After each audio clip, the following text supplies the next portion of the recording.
So guys, आज का जो हमारा टॉपिक है वो टॉपिक है if loan EMI is more than your income. अगर आपकी कमाई से ज़्यादा आपकी किस्तें जा रही हैं तो क्या होगा, कुछ टाइम बाद आप डिफ़ॉल्टर कैसे बन जाते हो, वही पूरा का पूरा जो एक ये पूरा एक जिसे हम कह सकते हैं सर्कल है, वही मैं समझाने वाला हूँ इस वीडियो के अंदर कि आप डिफ़ॉल्टर बन जाते हो बट आपके पास फिर भी एक टाइम होता है कि आप डिफ़ॉल्टर बनने से बच सकते हो, राइट। इसी चीज़ को हम कवर करेंगे इस वीडियो के अंदर कि आप डिफ़ॉल्टर बनने से कैसे बच सकते हैं। आपके ये मान के चलते हैं कि अगर आपने ऑलरेडी एक या दो लोन ले रखे हैं, राइट, और वो आप भरते जा रहे हो, उसकी ईएमआई आपने पे करते जा रहे हैं। आप कुछ टाइम बाद क्या होता है कि साल 2 साल बाद, जैसे कि लेट्स सपोज आपने 3 साल के लिए लोन बनाया, 3 साल का लोन पे करने के बाद 3 साल का आपने लोन लिया, 2 साल का लोन पे करने के बाद मोस्टली लोगों के पास क्या होता है कि पैसा खत्म हो जाता है। जब पैसा खत्म हो जाता है फिर समझ में आता है कि अब पैसा कहाँ से देंगे, पैसा तो खत्म हो गया, राइट। जो 24 ईएमआई थी वो हमने पे कर दी, अब पैसा तो है ही नहीं, अब पैसा नहीं है तो फिर उसकी ईएमआई दोगे कैसे।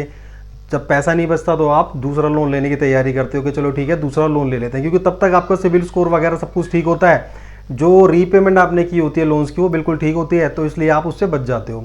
आपको दोबारा लोन फिर मिल जाता है, आपको टॉपअप मिल जाता है, आप दोबारा लोन ले लेते हो। यहीं से स्टार्ट होता है डेट ट्रैप जिसे हम बोलते हैं, यहीं से स्टार्ट होता है एक लोन का चक्रव्यूह। लोन पे लोन आप लेते ना स्टार्ट करते रहते हो जब तक आपको लोन मिलते रहते हैं। कुछ टाइम बाद आता है कि वो लोन की भी आप ईएमआई नहीं भर पाते और फिर आप डिफ़ॉल्टर बन जाते हो। क्यों? सिविल स्कोर ख़राब हो चुका था, आपको दोबारा लोन मिलता नहीं। अब मैं इसी चीज़ को समझाऊंगा कि जब आपने लोन लिया तो उसी दिन से आपको ऐसा क्या करना है कि आप इस लोन के दलदल में ना फंसो, राइट। इस लोन के चक्रव्यूह को तोड़ के आप उसी दिन से बाहर आ सकते हो। तो सबसे पहले तो मैं आपको ये समझाता हूँ कि आप गलतियाँ क्या करते हैं। हम लोग, इवन यू एंड मी, कोई भी हो, हम लोग गलतियाँ क्या करते हैं। लेट्स सपोज कि मेरे 2 लोन चल रहे हैं, राइट। एक मेरा लोन चल रहा है 10 लाख रुपए का जिसकी मैं ईएमआई पे करता हूँ, एक लोन मेरा चल रहा है 5 लाख रुपए का, राइट। चाहे आप इसे आप बिजनेस लोन कह लो, चाहे इसे आप होम लोन कह लो, personal loan, car loan, anything जो भी आपको ठीक लगे उसको आप काउंट कर लो। ऑलमोस्ट 10 लाख रुपए की जो ईएमआई जाती है मेरी जाती है 35,000, राइट। और 5 लाख की जो ईएमआई जाती है वो 18,000, राइट। अब इसको अगर मैं टोटल करता हूँ तो आप ये मानकर चलिए इसका टोटल बनता है ऑलमोस्ट 10 लाख रुपए की मेरी ईएमआई भरता हूँ मैं 35, 5 लाख की भरता हूँ 18, ऑलमोस्ट 53,000 रुपीज़ की मैं ईएमआई भरता हूँ मंथली। अब डेट ट्रैप में फंसते कैसे, दलदल में इस लोन का जो चक्रव्यूह इसमें कैसे फंसते हैं, वही मैं आपको इसमें बताने वाला हूँ। अब जैसे कि लेट सपोज क्या होता है कि 10 लाख रुपए का हमने लोन लिया और 5 लाख का लोन लिया और 53,000 की हम ईएमआई भर रहे हैं। अब हुआ क्या कि आपने जब ये लोन लिया था, ये दोनों लोन जो आपने लिए थे आपने अपने बिजनेस के लिए लिए थे, राइट। आपने इसको अपने बिजनेस के लिए इसके अंदर लोन को, इस लोन का पैसा आपने बिजनेस में डाला आपने। हुआ क्या कि कुछ टाइम बाद क्या हुआ कि आपने ऑलमोस्ट मान के चलता हूँ कि भाई आपने 36 महीने की 36 मंथ्स की आपने ईएमआई बना ली। 36 महीने की ईएमआई बनाने के बाद अब हुआ क्या, आपने जब 24 ईएमआई पे कर दी, इसकी 24 मंथ की आपने इसकी ईएमआई पे कर दी, राइट। लेकिन होता क्या है कि जब ये पैसा आप अपने बिजनेस में लगाते हो तो कई बार क्या होता है कि स्लो डाउन, जैसे आपको पता है मार्केट में स्लो डाउन वगैरह भी चलता रहता है, कभी काम ऊपर होता है कभी नीचे होता है। जब काम नीचे होता है तो उस टाइम पर क्या होता है कि जब इनकम नहीं होती है ज़्यादा तो आप इसी पैसे में जो आपने बिजनेस में लगाया था इसी पैसे में से थोड़ा थोड़ा पैसा आप अपने घर खर्च में भी लगा लेते हो। उससे क्या होता है कि इसका जो पैसा थोड़ा बहुत 10% 20% हमें समझ में नहीं आता उस वक्त पर, लेकिन उस टाइम पर हम इसको पैसे को लगाकर खर्च कर लेते हैं। अब भाई कुछ भी है, हमने पैसा इसको अगर इसमें से पैसा निकाला अपने घर खर्च के लिए तो यहाँ पे तो पूंजी कम हो गई ना। तो इसी वजह से ड्यू टू दिस रीज़न होता क्या है कि जब कुछ पैसा हम अपने घर खर्च में यूज़ कर लेते हैं तो जब 24 महीने तो आपने इसको पे कर दिया। आप 24 महीने पे कैसे करा आपने, लेट सपोज आपकी 53 के इनकम है, ठीक है, सॉरी 53 के की आपकी 53,000 रुपये की आपकी ईएमआई है और 50,000 रुपये आपकी इनकम है। तो अब आप इसमें घर खर्च भी यूज़ कर रहे हो, उस 50,000 में से ईएमआई भर रहे हो। अब आप कहोगे कि 50,000 तो इनकम है, 53,000 रुपये की आप ईएमआई भर देते हो, उसके अलावा आपका घर खर्च भी है, तो ये कैसे मैनेज हो पा रहा है? वो ऐसे ही मैनेज हो पा रहा है। वो मैनेज कैसे हो रहा है कि आप जो 50,000 की आपकी जो इनकम है वो तो आप भर देते हो उसकी ईएमआई, और जो आपका घर खर्च होता है वो आप ये जो पैसा है ना, ये 10 लाख और 5 लाख, इसमें से ही अपना घर खर्च चलाते रहते हो। धीरे धीरे ये पैसा कम होता जाता है, आपको पता नहीं चलता। आपको ये लगता है ठीक है आने वाला टाइम आएगा, सब कुछ सही हो जाएगा, काम चलेगा, ठीक है सब कुछ सही हो जाएगा, बट वो वक्त कभी नहीं आता। जब वो वक्त कभी भी नहीं आता और धीरे धीरे 2 साल के बाद जब आप 24 महीने की ईएमआई पे कर देते हो और 12 महीने की ईएमआई रह चुकी है अभी भी, ऑलमोस्ट मैं मान के चलता हूँ 6.5 लाख रुपए की आपको ईएमआई अभी भी देनी बाकी है, जो 12 महीने की ईएमआई जिसकी मैं बात कर रहा हूँ। पैसा ख़त्म हो जाता है। जब पैसा ख़त्म हो गया तब आपको लगता है यार अब पैसे तो है ही नहीं, अब क्या करें, दोबारा लोन लेना पड़ेगा, फिर आप दोबारा लोन ले लेते हो। क्यों? क्योंकि मैंने आपको बताया आपकी इन जो ईएमआई है वो EMI is more than income. Income है आपकी 50,000 रुपये, लेकिन आप ईएमआई भर रहे हो 53,000 रुपये की।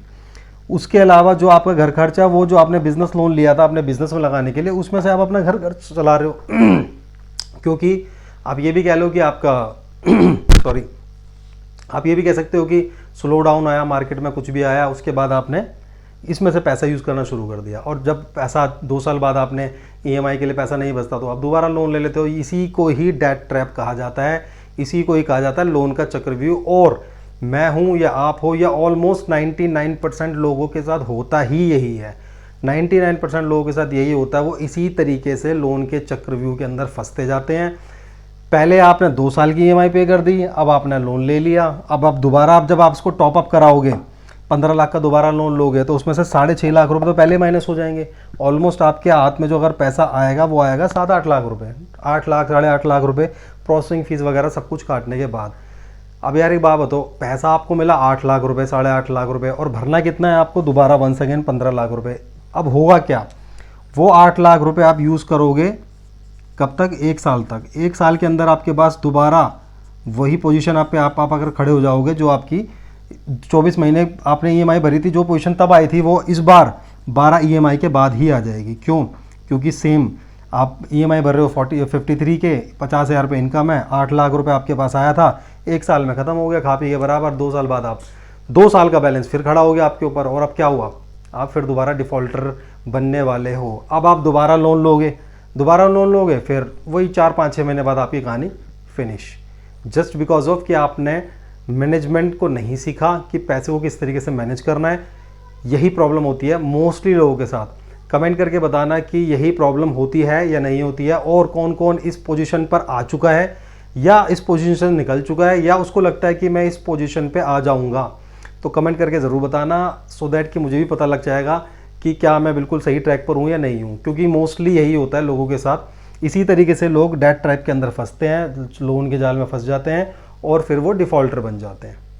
सो गाइस, इस वीडियो को एंड तक ज़रूर देखना। मैं आपको सॉल्यूशन बताऊंगा कि कहाँ पर एक ऐसा टर्निंग पॉइंट आता है जब आप इस लोन के चक्रव्यूह को तोड़कर आप बाहर निकल सकते हो। इस वीडियो को एंड तक देखना, लाइक एंड सब्सक्राइब ज़रूर करना, और कमेंट करके बताना कि क्या जो मैं बता रहा हूँ उस पोजीशन में आप हो, या आप निकल चुके हो, या आपको लगता है कि आप भी पहुँच जाओगे। राइट?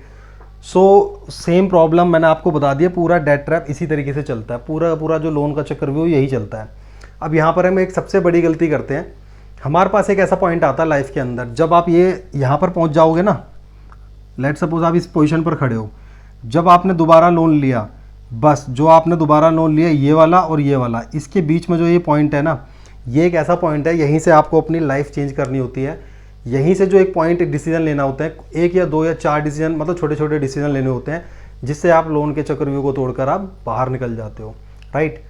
सो इसका जो सॉल्यूशन है वो क्या है, वो मैं आपको बताऊंगा अपनी नेक्स्ट वीडियो में। सो पार्ट 2 जाकर देख लेना, उसके अंदर मैं आपको बताऊंगा कि किस तरीके से इसका क्या सॉल्यूशन है। क्योंकि वीडियो लंबी हो जाती है तो बोरिंग हो जाती है, इसलिए मैं इसका पार्ट 2 बना रहा हूँ। उसके अंदर आप इस वीडियो को जाकर इसका सॉल्यूशन के बारे में उसमें बात करेंगे। Thank you so much.